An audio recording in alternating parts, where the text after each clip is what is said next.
Elena Voss was born into opulence, the only daughter of Edward Voss, a real estate mogul with a name feared more than respected. Her life was a carousel of formal dinners, strategic appearances, and expectations dressed as obligations. Yet behind the designer dresses and perfect smiles, Elena felt caged. She found her escape in art, often painting on her apartment balcony late into the night, the city lights flickering like false promises. Her world, though glittering, was painfully shallow until the night she met Leo Hart. Leo was the son of Dorian Hart, a ruthless media baron who built his empire by exposing the secrets of families like the Vosses. Leo, however, bore none of his father's venom. He was composed, curious, and disillusioned by the world his last name commanded. When he entered the ballroom of the charity gala that night, he expected nothing more than stiff drinks and stiffer conversations. But then he saw her. Elena wore a silver mask, her eyes scanning the room with elegant detachment. Leo approached, drawn by something more than her beauty, perhaps the same quiet sadness he saw in the mirror each morning. They exchanged names, false ones at first, playing into the charade of the masquerade. Their conversation was fluid, like they had known each other before. They spoke of art, of freedom, of living a life not dictated by family names. They danced once, then twice. Neither noticed the rest of the room. It wasn't until 3 days later that Elena stumbled upon his profile in a newspaper. Leo Hart.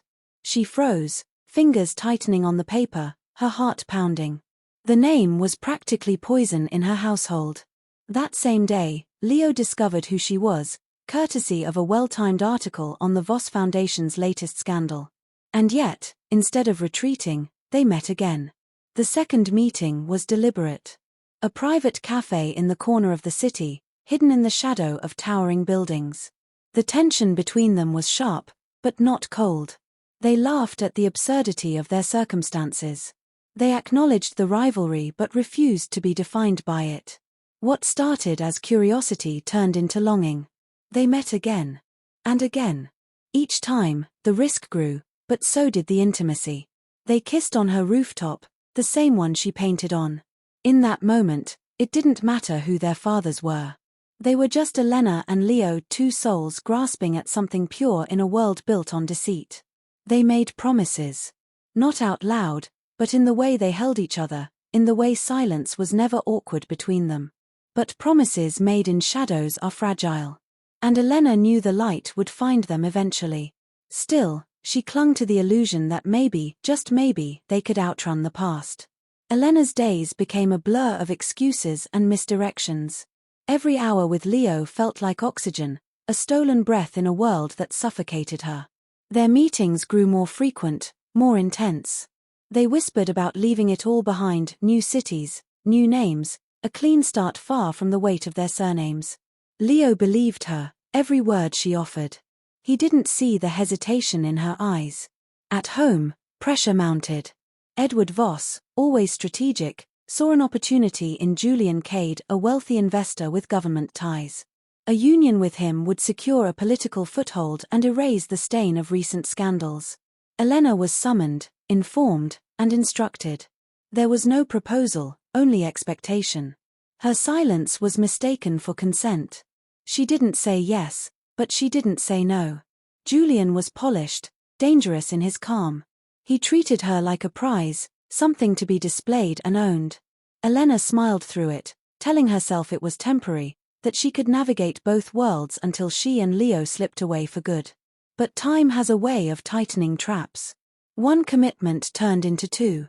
Then a public engagement was announced. She hadn't signed off on the press release, but it was too late. Her name was already on the headline beside his. Leo noticed the shift. The missed calls, the delayed responses, the short replies.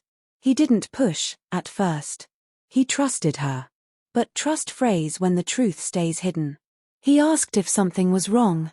She smiled too easily. He saw through it. The more he pressed, the more distant she became. She told herself it was for them, that playing along was the only way out.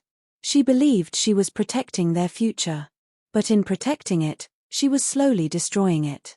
Julian, oblivious to the affair, started inserting himself into her life. Dinners, appearances, interviews. His presence became constant, and with each event, Elena buried another part of herself. Meanwhile, Leo dug deeper into his own plan, dismantling both families' influence through a quiet investigation. He thought if he burned down the empires, they could finally be free. But he didn't know she was already part of the machinery. Then came the slip. A message, meant for Leo, was sent to Julian. It was vague, but suggestive enough. Suspicion sparked. Elena panicked, deleting messages, inventing lies on the spot. Leo asked her directly. She deflected. His patience thinned. Doubt crept in. He noticed how she flinched when his name showed up in public. He saw her in a photo, one she didn't mention, smiling beside Julian, hand tucked into his arm.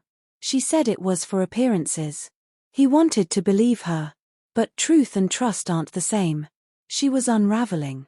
Torn between the life she was forced into and the love she promised. Leo, once her safe place, now felt like another weight she couldn't carry. In trying to have both, she was losing everything. And the cracks, once hairline, were starting to split wide open. Leo didn't plan to follow her, but instinct overruled restraint. He needed to see it with his own eyes. The gala was crowded, cameras flashing, voices blending into background noise. Then he saw her, Elena, standing beside Julian, laughing like she belonged. Not a flicker of hesitation, not a glance over her shoulder. Just her hand resting on Julian's chest, like they were something real. He felt the ground shift. Every word she had whispered, every stolen moment, now felt rehearsed. He waited until the event ended, intercepting her before she reached the car. Her eyes widened, but she didn't look surprised, only tired. He didn't yell. His voice was low, even. "Tell me the truth." She looked away. That silence said more than anything else. "I had no choice," she said finally. "This wasn't about you." But to Leo, it was always about them. Her silence, her absence, her lies. She reached for his hand. He stepped back. The air between them turned to ice. Elena tried to explain how she never meant to betray him, how every lie was survival. But survival for what? A life built on half-truths and secret meetings? He realized then that love wasn't enough. Not when trust had been so easily discarded. She begged him not to walk away. He did. The story didn't stay private for long. Rumors had already been circling. A leaked message. A blurred photo. Then the media pounced. Headlines exploded with scandal. Voss heiress linked to rival son during engagement. The betrayal sold fast, and both families bled from the fallout. Investors pulled out. Partnerships collapsed. Julian confronted her once, cold, detached. He didn't yell. He simply cancelled everything and walked out without another word. Elena's world, once glittering, turned hostile. Her father's disappointment wasn't loud, but lethal. He cut her out of meetings, withdrew support, spoke of her in past tense. Her name was now synonymous with recklessness and shame. The invitations stopped coming. The calls died out. Her friends, if they ever were, vanished.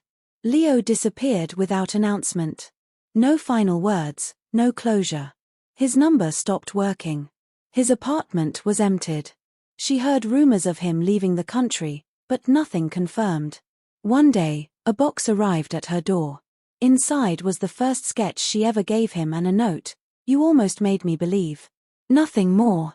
She returned to the rooftop where it all began, the sky muted and grey. In her hand was the locket he gave her, engraved with the date of their first meeting. She held it tightly, then let it fall. It vanished into the city below, lost like everything else. Leo sat in a quiet cafe thousands of miles away, reading a newspaper in a language he barely spoke. Her name appeared in a headline on the corner. He folded the paper and left it on the table. Some endings don't come with words. Some stories don't deserve a last chapter. 2 years passed. Elena lived in a smaller apartment now, tucked away from the world that once orbited her. The Voss name no longer opened doors. Her father had retired quietly, choosing silence over scandal. She didn't fight it.